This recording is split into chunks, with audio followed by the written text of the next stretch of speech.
Welcome to the International Schools Podcast, where we discuss all aspects of technology and life in international schools, with new episodes live every 2 weeks. This podcast is sponsored by Apps Events. We're a Google for Education partner and active since the launch of Google Apps for Education in 2006. We're a team of former educators and all experts in helping schools integrate Google into their schools and their classrooms. All training is customized for each school, and we make sure it has a lasting impact. Literally thousands of educators worldwide have earned their Google Educator Certification with us with our certification boot camps, and these take place every month and get your staff certified quickly. We also host Google Summits, which are fun 2-day conference-style events with concurrent sessions and keynotes delivered by experienced Google trainers, teaching on a broad range of topics using G Suite both in the classroom and in the school.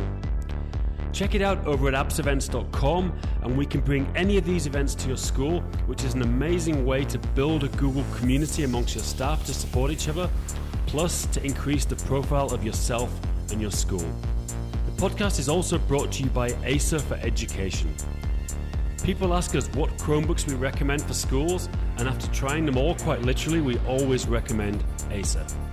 We've been to Acer headquarters in Taiwan to be part of product discussions, and they're genuinely the best thought out, most cost effective, and most importantly durable devices out there. They're always innovating, including the first tablet running Chrome and the first convertible touchscreen Chromebook.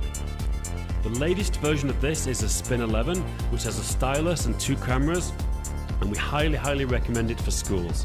They of course have a full range of Windows laptops, and for esports fans, their Predator range is second to none. If you'd like more information, please just leave your email over at gg.gg/Acer Education. That's gg.gg/Acer Education, and we'll get right back to you. And now, on to the interview. Hi, welcome to the International Schools Podcast. Today we've got a really special episode. We're going to talk about coronavirus and school closures and how international school educators are dealing with it. So it's really interesting. We've got people on the call from Hong Kong, South Korea, Japan, and Bahrain, I believe. Is that right? Fantastic. So Asia and the Middle East. We've got Tim Evans. I'm going to say these names wrong. Nicole Neutzling. Neutzling, pretty good. Yeah, Jason Regin and Thomas Hammerlund. So guys, first of all, welcome to the podcast. Thank you. Thank you. Thank you very much. Yeah, great to be here, guys. So if we could start off, maybe starting with Tim, then Jason, then Thomas, then Nicole. Just give a quick introduction of who you are and what your role is so people can get some kind of perspective as to what your background is and where you are. Yeah, so hi everyone. My name's Tim Evans. I'm the Educational Technology Coordinator at Stanford American School in Hong Kong. I'm originally from Wales, UK. I've currently been in Hong Kong 3 years now. And loving every minute of it, even with what's going on now. I mean, it's going well. Tim and me did an episode before about Hong Kong, and it's one of my favorite cities. I always love spending time there. You know, I could definitely live there as well. Even with all the, it's been a tough couple of years for Hong Kong, for sure, but it's still a great place. Yeah. It's been a tough year, especially with the school. You had the protests before Christmas and everything, which we'll discuss later on. But it actually stood us in good stead for this, actually, because there was a couple of forced closure days there. Yeah. But that's me, and that's where I am. Hi guys, I'm Jason, and I'm in South Korea, originally from the U.S., and I'm at a school that's been closed a couple different times, so I'll talk a little bit more about that. But I'm the IB career-related program coordinator, plus the department chair for design and visual arts at the school. So it's my 3rd year in Korea, but I've spent a lot of time in Asia. Great. So, Jason, are you in Busan? Is that right? No, I'm in Incheon, which is just outside right. the You're airport. Close to where we run the summit, aren't you, near Chadwick? We do, yeah. We run it at my school, actually. Okay, great. Yeah. I always thought you were in Busan for some reason. I get confused with all the Korean people. Sorry about that. Yeah, it's okay. And Thomas?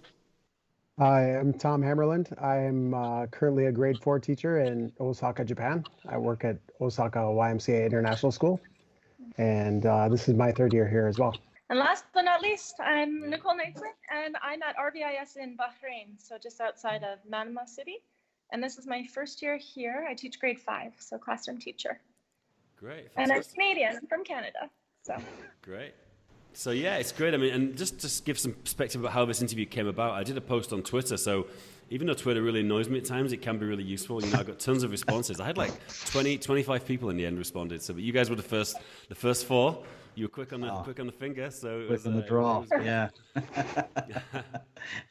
So, you know, it's interesting what Tim was saying about the protests and things in good stand. James Sayer, who some of you guys now work with in Bangkok, he was saying, like, you know, in Thailand, you know, pretty much every couple of years something happens, whether it's the floods. There was obviously the red shirts protests, there's different military occupations, there's, you know, typhoons and things. So they're kind of like, it's kind of situation normal, you know. I'm based in Europe, so for us it's not, you know, it's kind of a rare thing and people are starting to freak out a little bit. But a lot of Asian countries, it is, like you mentioned in Korea as well, these things happen. So I don't know, Tim, do you want to start off with the situation in Hong Kong, how it all came about? Like, because it seemed to happen pretty quickly in Hong Kong. It did, yeah. It's one of those things. You see it in Europe at the moment. You don't think it's ever going to come to something great. So in middle of January, we could see something was happening in China. And then it just before Chinese New Year, it kind of escalated in China. And then we broke up for a week. So we had the week Chinese New Year, which would have been the week of the 25th of January or around there. And during that week, so I was actually on holiday down in Philippines. So during that week, the government, which is actually important bit, actually, the government closed the schools for a couple of weeks. So we kind of went into like crisis mode for a couple of days. Because of the protests, we had plans in place and everything. So it was just almost extending on that and actually drilling down on that to getting that in depth. And then that was it then. We were good to go then. And then it was extended from 2 weeks to a month. And we're currently till April the 20th now, which will take us to 9 weeks of online learning, which would be 11 weeks if you include the spring break. Yeah, definitely. We'll get on later on to a bit about how you think kids and teachers are going to cope with that long term, you know, because that's a different sort of discussion. Mm-hmm. Interesting. Like, so you said you had a plan in place. Was your kind of disaster plan just to keep the same timetable, to keep the same systems? Like, were all the teachers using like Google Classroom and things, or was it like a bit more chaotic than that? So it was organized chaos in the sense that we had the conversations with people as in what do we think it should look like. And the main takeaway was schedule and the idea of a routine, not just for students, but teachers and parents as well. They do need a routine. So we've stuck to schedules and it has been a success. Just because the idea of posting work in the morning at 8 a.m., I remember when I was a 12, 13-year-old, I was just going to look at that and then that was it then. But if I know at 10 a.m. I got math, 11 a.m. I've got English, sure. Even 1 p.m. I got art or music. Kids, it took a couple of days to get used to it. But again, you'd be surprised with anything with kids. They adapt quicker than us, really. So it's working well now. Yeah, and I think with Hong Kong, I mean, the difficulty must be as well that people have pretty small apartments generally. And from my understanding, like a lot of companies are working from home, so it must be kind of tough now if you have like maybe 2 parents and 2 kids all working from home right now in a small apartment. Like, I can't even imagine, like, you know, with my family all having to work in the same place, you know, like. Well, that's another chat. That's the other side of things. Then, when you look at well-being and things like that, then that we've had to. We're doing face-to-face classes as well because students need that connection. So face-to-face, so you are still getting together then? Like you are still doing we are. So we're by face-to-face, like similar to what we're doing now. So we're sometimes campus on video chat. And again, the feedback has been that's been a success, that the students want to see familiar faces. Definitely. Especially in a time of uncertainty, basically. Yeah, and I want to come back to the tools people are using as well for this in the end. But yeah, cool. Cheers, Tim. Jason, how did it all go down with you, and what happened in the initial stages? We're really close to China. It's a 40-minute flight, so a lot like getting to Japan, Tom. And but I'm looking at the current numbers that were released 30 minutes ago, and Hong Kong has 98 confirmed. And South Korea has 4,212. So, and we're supposed to open Monday. So highly unlikely that's going to happen. But it's funny just to jump in. Like, so I live in Prague in Czech Republic, and actually yesterday got the first confirmed cases. and people are freaking out. I'm not kidding. Like we went to the supermarket, all the pasta's gone, all the flour, you can't buy hand sanitizer. And like everyone is just like, and there's been 2 cases, no deaths or anything, Yeah. Anyway, so they say the hysteria is actually more dangerous than the actual that is the virus. I think there's a quote: "The hysteria is the virus." Yeah, absolutely. So actually, the week after Spring Festival, we closed for 1 week because it was 1 case nearby, and it was at a shopping mall where a lot of people visit. So we had 1 week out or 6 days out, and then we went back to school. And then all of a sudden it went from like 38 to like, 400 overnight. And so at that point, the Ministry of Education, it's a lot like in Japan, school year starts in the middle of the end of the winter kind of thing. And so we were supposed to start this week, local schools, and so they've just pushed it back a week, but I anticipate that will be much longer. And so I'm right there with you, Tim. It's just sort of just been this slow moving car crash in a way, but that's how we did it. We luckily were able to reflect on 1 week of doing it and then being together. And so students were able to feed back to us, give us feedback. Teachers could plan a little better. So we had the benefit that Tim didn't get to have, which was having a chance to get together in the same room and talk about things. And then even when they canceled school again, we were at school the first day, at least to create like a game plan and to build on the things we'd already done and to get rid of the things that didn't work. But that face-to-face contact is incredibly important, at least even with a video.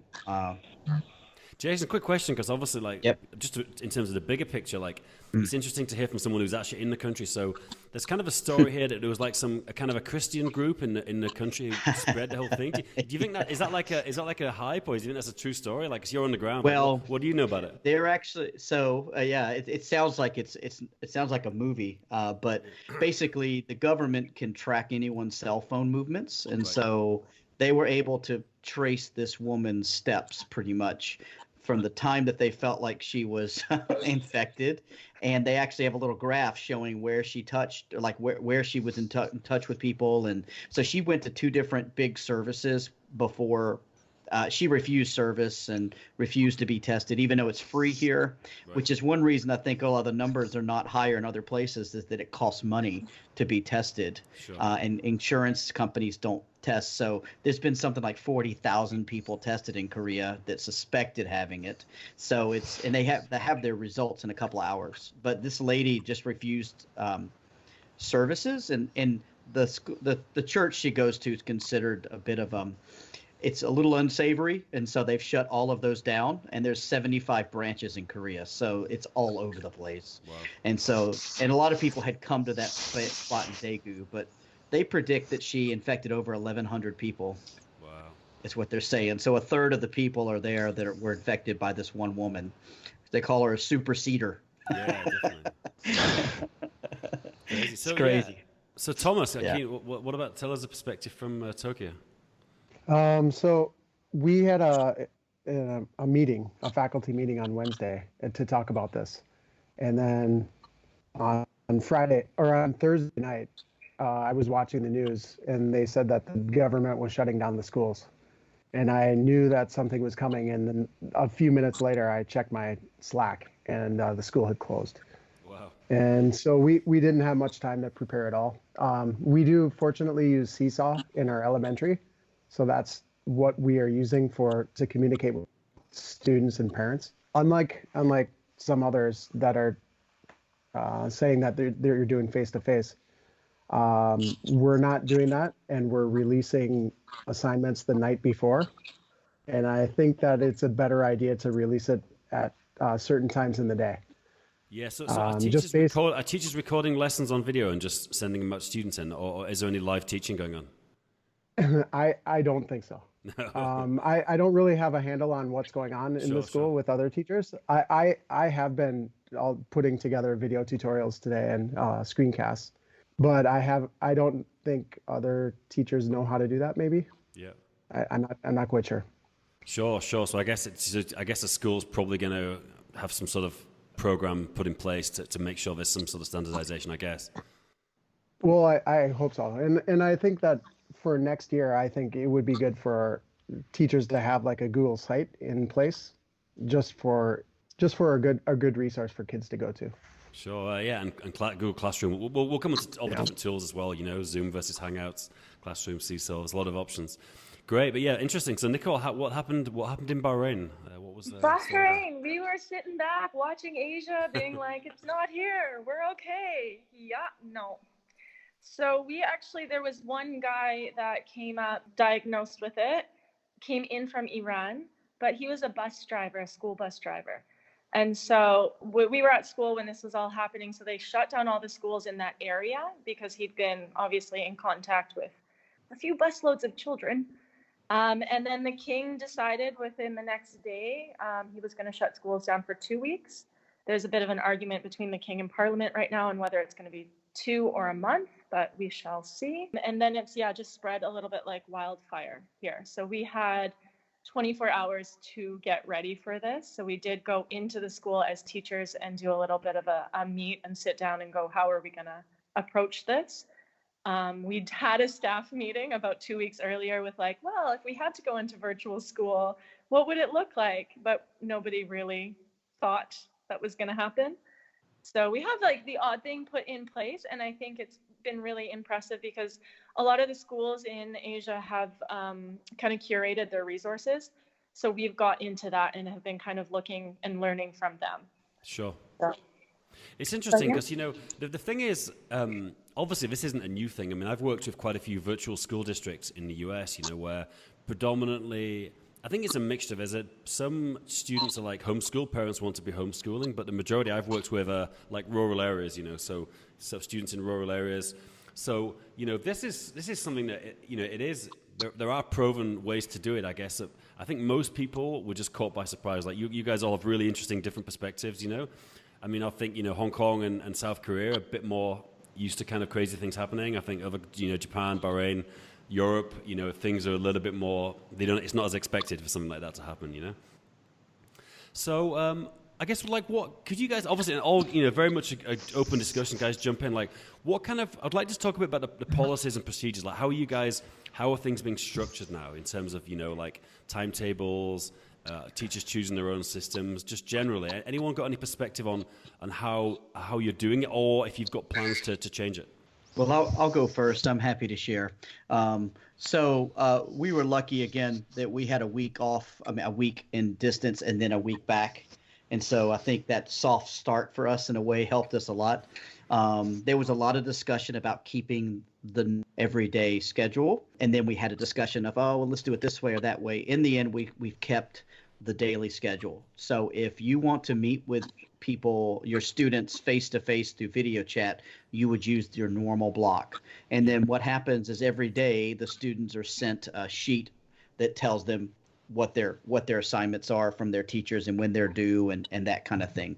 In some cases, like specialist teachers who teach across grade levels and different things like that, they've just been using Google Classroom to post their assignments in the stream and then creating the deadline or whatever. And so it's really kind of been that the sort of core high contact time with teachers in their main classes is kind of kept to the same schedule. So sometimes they do a Google Hangout or a Google Meet or a Zoom, and then sometimes they're just available for office hours. And so what we're finding is the students like the flexibility of working at different times, but what they don't like is not seeing their friends. And so that's been the biggest thing, is finding a way for them to still see their friends. So it's happening, whether we're having play dates over Facebook Messenger all the time. So for our own kids, and because you have to make time for that wellness. And we actually have now got planned time in their schedule for going outside or for running around the parking lot or just doing some exercises. PE teachers are sending YouTube videos with, all these different PE challenges and things in them. So I think people are adapting. Flipped classrooms are not a new thing, but they're new for a lot of people. And so it's helping those who are already kind of used to that. It's solidifying that, hey, flipped classrooms is a good idea regardless. So I think really good teaching is going to stick around even after this is over. So I'm really happy with how it's going to go. Yeah, I guess like a side effect of this whole crisis could be that a lot of untechy teachers just by virtue of the fact they pushed into it, do have to start using a lot more technology. You know, like you've always got to look for the good in any situation, and I think that could be an outcome of this as well. Mm-hmm. What you mentioned, Google Classroom. Like, do you have any kind of LMS like across the school, or just individual teachers creating their own classes? Yeah, we're an IB school, so we use ManageBack and Atlas, and so that's really just more of our curricular planning. But it does push out, messages to parents and students, and so we use it as a communication tool once a week, just to say, hey, check Google Classroom or check your email, kind of thing. Google Classroom has kind of been our LMS all along, and so we've just kind of used that for our daily interactions, and so we've just stuck with it. Like Tom was saying, we have Seesaw in the primary school, so we use that for that too, which is just absolutely manic, but it's we use it. So we're very, very similar to you, Jason, to be honest. We're using Seesaw. It's normally our elementary school, but now it's actually predominantly like grade 2 and below. So grade 2, grade 3, grade 4, and grade 5 have adopted Google Classroom, as has middle school. But as you said, we're very lucky being a new school as well. So we've only been open 3 years. We've really highlighted tech training. So we've really that's been a focus of ours, trying to use innovation. So our teachers are advanced when it comes to using technology anyway. So that's really, really helped us. Being a one-to-one school's helped us as well. So we know the students have got their devices, they've got the required apps and everything. And then what we've also done, which surprised me at first, because I'm keen for, I'm same as you guys with all the technology, looking at all the different tools, is we've actually narrowed it down and tried to keep it to only a couple of platforms. Interesting point, because like I would imagine a lot of students are getting fatigue if every teacher is giving them a different way to communicate, or a different LMS or whatever. But the communication's all done through Seesaw, Google Classroom. We've got our LMS as well, which we do use as well, just so parents are getting that message as well. In case there's an incognito kid somewhere, the parents are getting that message, but everything's going through Seesaw and Google Classroom. But then when we had teachers talking about Nearpod, we had them asking about Edpuzzle, we've kind of integrated it to Google Classroom, but any other standalone platform, we've actually avoided, because it's one less username and password for the parents and students to use. It's just another app that they might forget to open. So everything's just directed through. Even if it's a YouTube video, it's posted through Google Classroom, or it's added to a slide or something like that. Then so everything is channeled through there. Then. Sure, great. Nicole, do you want to jump in? Yeah, for sure. We're similar, but I like the idea of scheduling hours, because right now, so upper elementary, middle school, high school are using Google Classroom as basically our hub. And then the lower grades are using Seesaw. The lower grades are struggling a bit right now because we're trying to push everything out through a hub. So if you have a PE teacher or a specials teacher sending something, sometimes not everyone knows how to use Seesaw that well, and they're not being able to format things properly. So it's been a bit of a learning curve with Seesaw, but Google Classroom is working really well. It's something I had in my class already, so my kids know how to use it. That's a big one for us. I'm trying not to introduce too many new things, because they're already a little bit stressed out. And so if they can fall back on what they already know, it makes it a little bit easier.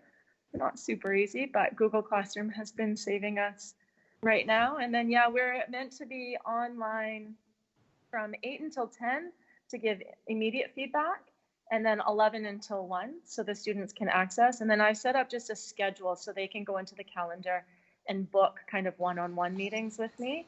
And then we're doing 2-3 full group hangouts a week. We just had one. It was a disaster, but they got to see each other. They were excited. They showed their pets. So, I mean, the school has not tried to replicate the timetable online, then? They haven't even... They have not, but hearing that, it makes more sense to me. Because as a teacher, if you're just expected to be online, I think the first day I was online for 10 hours. Between like prepping for it, building content, being there to answer them, it's like... So what we're doing there...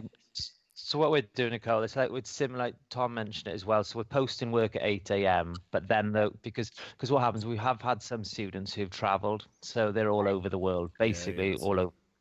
So some can't cannot make a 10 a.m. math class. However, the work has already been shared with them. And then the teachers then, and you mentioned a great point there about feedback. So it's not just homework, it's an activity to kill time. It's a meaningful task. And by highlighting the importance of feedback, the task itself then becomes more meaningful as well. So that 10 a.m. to 11 a.m. slot, for example, is your feedback time on an activity you made done yesterday, or things like that. So that's where the schedule time is supporting us. Yeah. But I like that it's a breakdown on topics, because we're meant to release everything, all the tasks for the day at 8 a.m. So then the kids, I like it because they can choose what they want to start with, but then I'm getting like 18 different angles of, but what about this, Nicole, but this, but my brain's going to explode after a bit, but sure. It's been fun. They're into the commenting, anything that I can make like more interactive, or they're grade 5, so you have to think, what do they like? So I've been doing like read alouds, recording them with Screencastify, and I embed questions and make them comment. And then it gets like a flurry of activity, but other things that you kind of have to watch and what they respond to and not, and use that, and abandon the Google Hangout today, and it just became cats, and that's okay. Yeah. So Thomas, what's your perspective here? Well, today was our first day, so I'm pretty tired right now. I was kind of a slave to the notifications, and every time like something would come in, I would try to answer it right away. I thought that would be the best way to deal with it, but tomorrow I think I'll need to just create some space for myself and just create some time to reply, and then do what I need to do, and then come back to it a little bit later. It's interesting, like you mentioned using Slack, and like for me, I've tried Slack. We've tried it in apps events, and I found it too much. Honestly, it's like too always on, constant. I mean, I have enough notifications between Hangouts, like WhatsApp, email, and I was just like, I can't take it. It's too much. I know some people love it, and especially a lot of startups. It's very much a Silicon Valley thing. I'm curious about your perspective about is that just between teachers and staff use Slack? Yeah, that's just for our internal communications. And then between parents and students, I'm using email and Seesaw. Great. So what about tools like? So you guys, we mentioned a few tools. It'd be great just to get a discussion on what kind of things you're using. Obviously for video chat, for lessons. I mean, obviously Google Hangout, Hangouts, Google Meet, and Zoom seem to be the two. Anyone used either of those or any other systems for teaching online? No, we've stuck with Meet and Hangout and Zoom. We've not added anything else simply because that overload situation as well. And I agree with all you guys. Our first day, I was so exhausted at the end because you don't normally sit in front of your computer for an entire day. Yeah. Usually, we don't have that capacity, although we're developing it. But so I think you have to develop like windows of time when you're planning to answer questions and do that. But the Hangouts have been okay. The Flipgrid's been really helpful as well.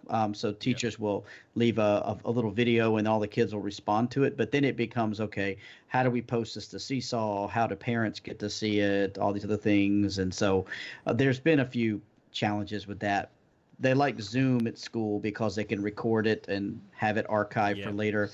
One thing we found works really well is actually live streaming on YouTube. Yep. And then the students come in and they comment and that way you don't have the whole everyone's mics on at the exact same time, which I know Nicole does not know what I'm talking about like today. But everyone's mics were on and it's like a car crash. But that's really nice when you can do that, because then they can go back and read the comments and they can watch it, because for us, a lot of our students are second language learners. And so being able to go back and hear it over and over helps a lot. So my own sons, their teachers were live streaming, and then they can go back and watch it again, and then that way they can kind of see what's going on. So, but that takes a pretty tech savvy teacher to be able to do that versus some folks that aren't quite so tech savvy.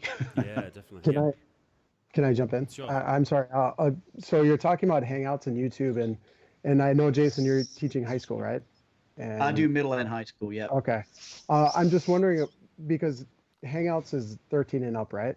Yeah. I'm just thinking about like the age limits on some of these tools that we're starting to use, and if people are actually thinking about that, or if we should, or Yeah. So we're I using want to jump Google in on Meet. that if I Go can. on.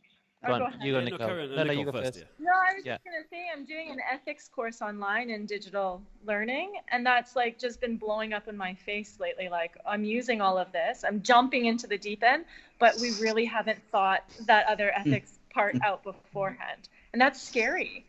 Like, even you saying YouTube, I'm like, yes, live streaming, this is going to fix my problems today. But it makes me a bit nervous because then, like, as a teacher, what are the restrictions around YouTube? What can I, like, it's a lot to think about. So overwhelming. Yeah, we just mentioned, so we're using Google Meet in elementary school, and then we're using Microsoft Teams in middles and high school, only because Microsoft Teams, one, we have it available, but also there's not misuse, but middle school students were dabbling in Google Meets and they were setting up their own stuff, whereas in elementary school they weren't. So we had, well, same with you, Nicole. Those first couple of days were crazy with kids and stuff. However, we just we laid down the expectations with them as if it's the first day of school anyway. And you'd be surprised within 3 or 4 days the novelty wears off, and it's the complete norm now. They know now to go in with their cameras off and their mics off, and when requested to switch things on.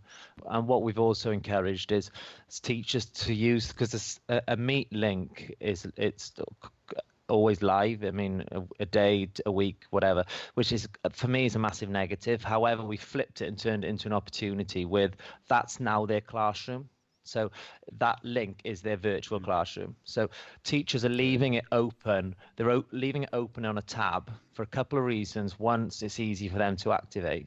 But also, if a kid was to jump into that tab at 5 p.m. or something, they think the teacher's still there. The teacher's not. The teacher's got it on mute and whatever, and they will see it, and then they'll just jump back out. But also, it's that idea of it's a classroom environment. So they go into that link. They're walking into a classroom. They have to respect the expectations, and also, as everything, unfortunately, there's consequences as well, and they're aware of that.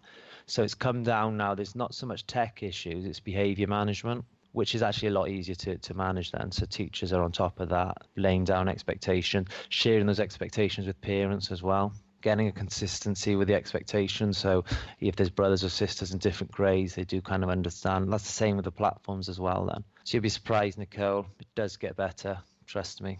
Do you think schools, No more cats.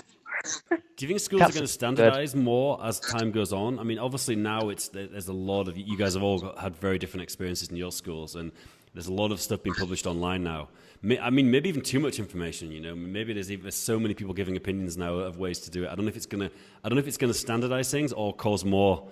So when it first started, I was like, right, this is my moment. That, you know, as an ed tech coordinator, you've been waiting for this. And then you were looking at all these amazing tools, but then you realized, nah, that's just overcomplicating it. Where you want it to be easily accessible for everybody. Yep. Teachers, students, and parents. So we've literally gone it down to Seesaw, Google Classroom, and then there's a handful of tools we've integrated into those platforms. There's nothing separate. Like you mentioned, saves people losing passwords as well if they can log on via Classroom. It is, yeah, and it's easier for us to troubleshoot then. So I know I've learned so much about the admin console on Google. We've mentioned it before, Dan, about doing the training for it. I highly recommend anyone to have a look at that, because when you learn what the capabilities of the tool as well. So we just troubleshooting Seesaw on Google Classroom then. Yeah, we're gonna start doing some online. You know, there's the Chrome admin certification. We're gonna start doing an online course for that, as a lot of people have asked for that. So yeah, great. Anyone else? Well, I just want to say too that a lot of app developers have stepped up. So Edpuzzle and some of these others, they're giving away free premium access until this thing is over at your school or until the end of the year or whatever. And so we, Screencastify has allowed us to have the full on premium. And so now we can go to longer than 5-minute videos and things like that. Teachers are learning about embedding their webcam so they can still see them while they're giving the screencast, because that just gives it one more personal touch. But my own school, we have iPads all the way down to kindergarten. Kids have them all. So that helps a lot too, is that they have it in their hand. It's not like they're having to borrow their parents' device. But also, we've made a really serious effort in grade 1 to 4 to try to make as much of the work not on the screen as possible, just so that it simulates school as well. So they're building in a lot of, make a boat, film it, and then talk about it with your family, or do different things, or play a game with your family and then reflect on that. So people, I think, are trying to really create opportunities for the family to take part in education. And so our feedback's been mixed. Yeah. So, yeah. How do people feel about the longer term implications? Like, I mean, I'm curious now, if this goes on until the summer and students have to take exams, potentially, graduate school, go through this, is it sustainable from an academic point of view, but also from just a pastoral care? It must be, it's very hard for a lot of students, especially if they're stuck in an apartment most of the day. Certain countries, they can't really go out. Obviously, we can get onto hard for the teachers as well, but for the students specifically, is this sustainable? Do you think people can go through and get similar grades to what they would have done in this program if it keeps going till summer, say? No one knows, of course. Can I jump in? Yeah, of course. I'll jump into that one. I think they can. I think we need to look at it differently than you would a regular classroom. But you have, in university, I'm doing my master's online right now. If as an adult, I'm capable of being able to succeed and learn online, I don't think a child isn't. Do you know what I mean?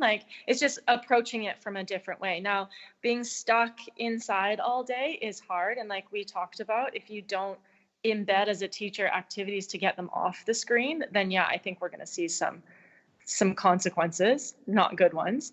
But I do really think it's possible. I love this. My kids are really, it's novelty, but they're excited, and it's changed how they're learning. I think right now they're learning more. I'm not even going to lie about it. I miss them. I miss doing hands-on. I'm a science nerd. I wish we could do experiments together, but it's forcing them to take more responsibility for their learning. So I think they can. I'm nervous. I don't want to do it forever, but it's kind of a fun experiment right now. Yeah, I have to agree, Nicole, that, at some point in time, students are going to take an online class, and they're going to have to go through that process of taking an exam or finishing a project or whatever as an online learner. But I know what Dan's talking about with end of high school exams and things like that. It's going to be really hard to decide how we're going to approach what we'll do with unless we do them, 2 or 3 people at a time in small rooms all over the place or something. I don't know, thermal scanners with hazmat suits. I'm not sure how they want to do that. But you're right. It's very, very stressful for kids who are getting ready for graduation. Their mock exams should be happening right now, and it's hard to do that when you're not in the same room doing that. Yeah, and actually, how would exams take place? If students can't physically be in the same place, they need to get a decent online mechanism with obviously you can do it, Google certifications, a lot of other ones have, webcam invigilation and things, but it's, to get that ready to go, in the next few months, it's going to be tough, I think. Tim, Thomas, anything about, what do you think about the long-term implications? At the moment, we haven't got our high school hasn't set up yet, so they're moving forward. The only thing I'm more worried about, if it does go real long term, is it's different skills, like the soft skills and that kind of thing, where the kids will feel a little bit of cabin fever. I'm really passionate about 21st century skills. I think we're really going down to the road of acquiring skills rather than the knowledge and the importance of those skills, whereas now they're not working in teams, there might be less problem solving. It's that kind of communication kind of skills now that it's tough to integrate them into an online learning environment. And even more so in Hong Kong, where it's predominantly single child, where they're not going to have too much interaction with like-minded with their peers. That's going to be a challenge. That's really now we have to even start being a bit more innovative and what can we do? We can still work in groups. We can set up smaller groups within Google Classroom. You've got your smaller groups in Google Meet. So I think it's just that now. I think we need to think outside the box when it comes to that, especially with us now going to 10, 11 weeks. So what do you think about, I read an article, I think it was end of last week, about Hong Kong, where I think it was from the a bunch of chambers of commerce, the British Chamber of Commerce and the French, and they were saying that there's a risk quite a few international schools could close. You know, they may not be if this goes on.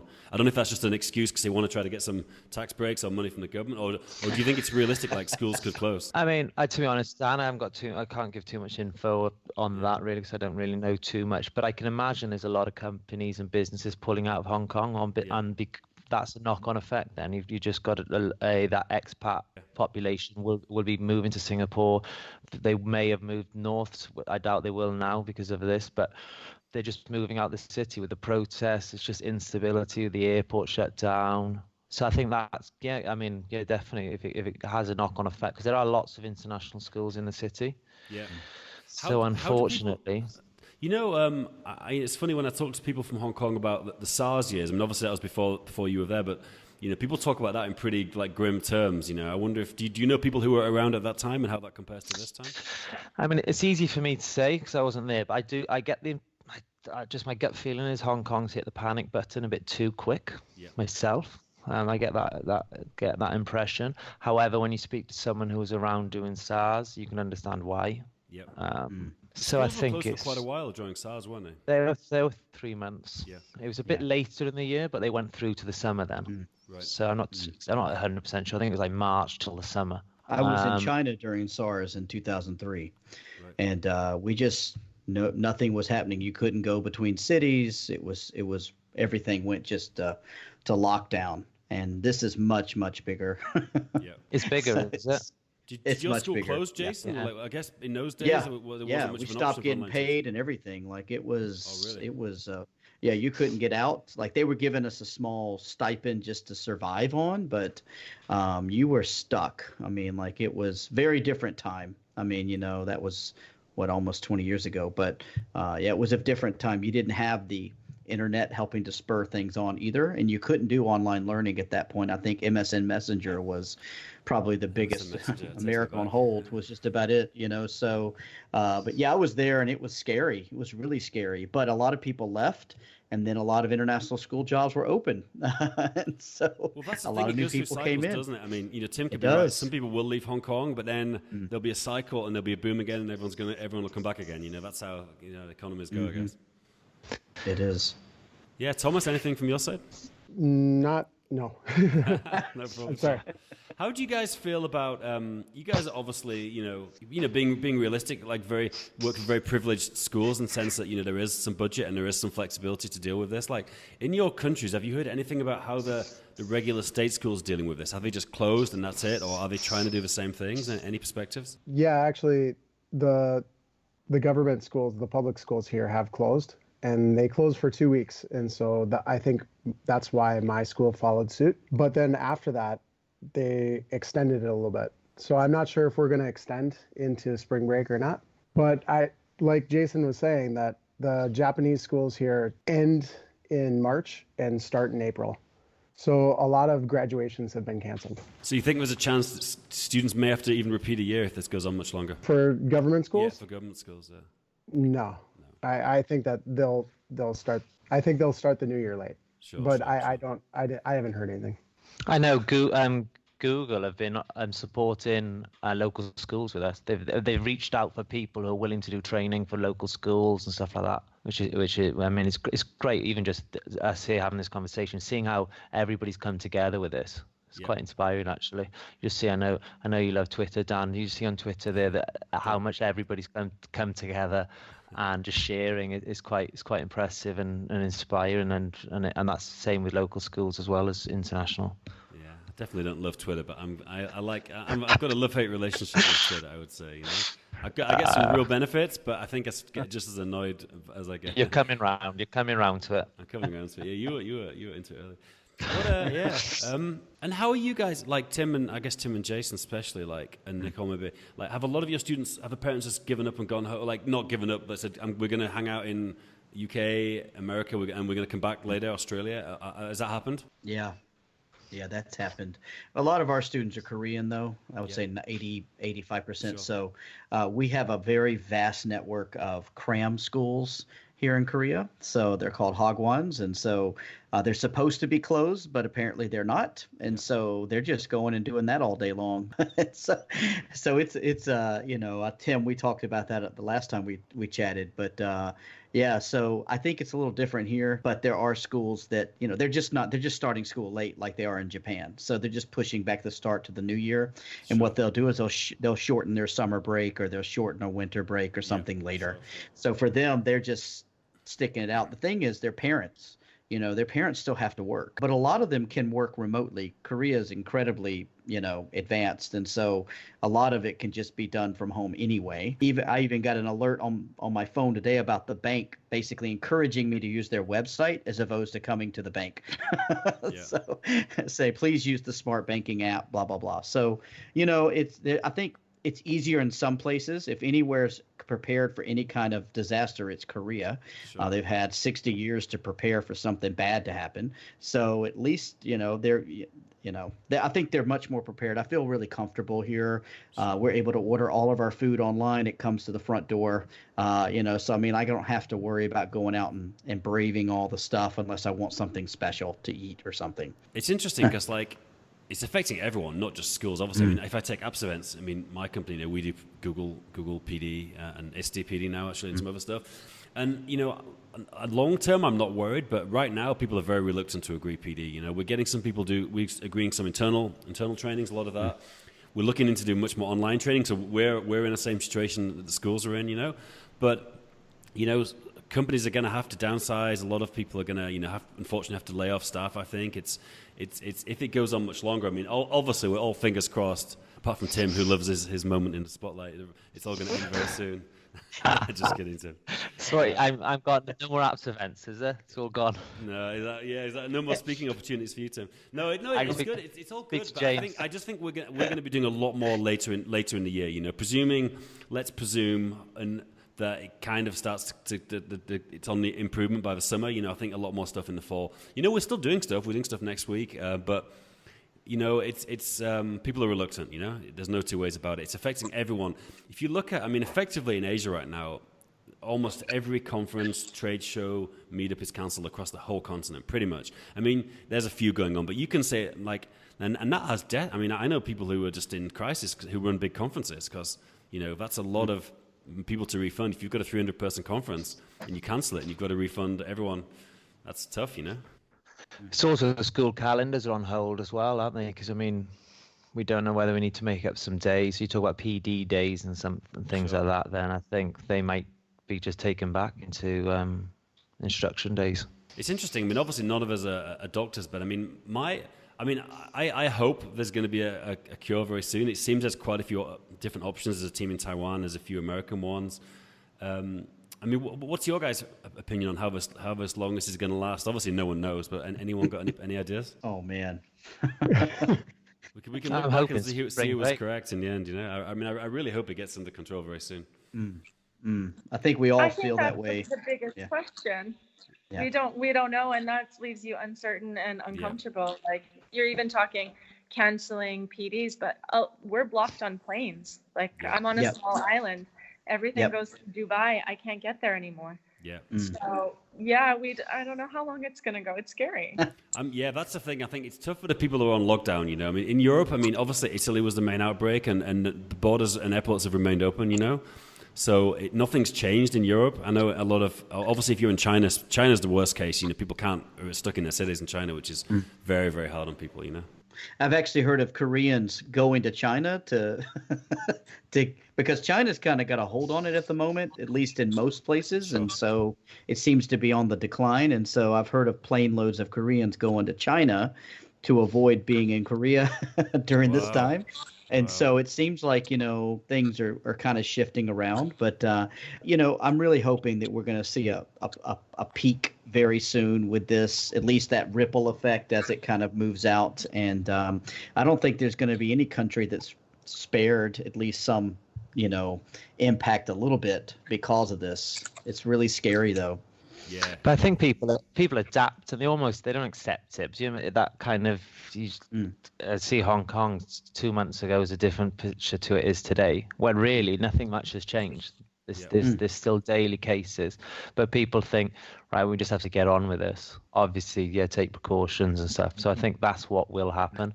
Education is completely different because you chuck 24, 6-year-olds into a classroom.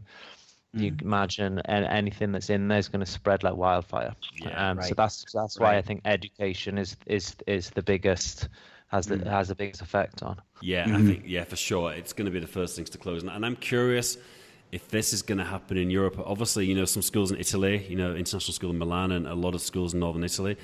I've heard of a few like isolated schools closing in Europe. Has anyone else heard anything else about Europe? I haven't heard too much right now.